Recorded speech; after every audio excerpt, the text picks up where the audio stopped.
ભરૂચ જિલ્લાના જંબુસર તાલુકામાં પોલીસ દ્વારા જુગાર પ્રવૃત્તિઓ સામે મોટી કાર્યવાહી હાથ ધરવામાં આવી છે.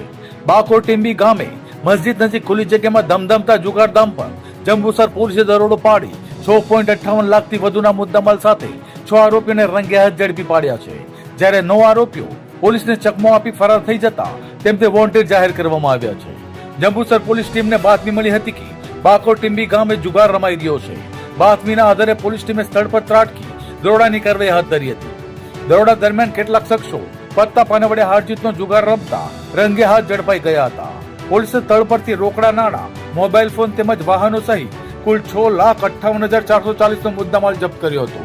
જપ્ત કરાયેલા મુદ્દામાલમાં 33,440 રોકડ રકમ, અંદાજે 5.95 લાખની કિંમતના વાહનો જેમાં એક ક્રેટા કાર, 2 મોટરસાયકલ અને એક એક્ટિવાનો સમાવેશ થાય છે. ઉપરાંત 30,000ની કિંમતના 6 મોબાઈલ ફોન પણ કબજે કરવામાં આવ્યા હતા. પોલીસે અસલમ ગુલામ હલદરવા, સઈદ મોહમ્મદ માજી, ઇનાયત ઉર્ફે ઇની ગઠિયા, મોબીન મોહમ્મદ મલિક, મોહસિન સાદિક મલિક અને ઝહીર અબ્બાસ પટેલને ઝડપી પાડી કાયદેસરની કાર્યવાહી હાથ ધરી છે. જ્યારે અન્ય 9 આરોપીઓ સ્થળ પરથી નાસી છૂટતા તેમની શોધખોળ તેજ કરવામાં આવી છે.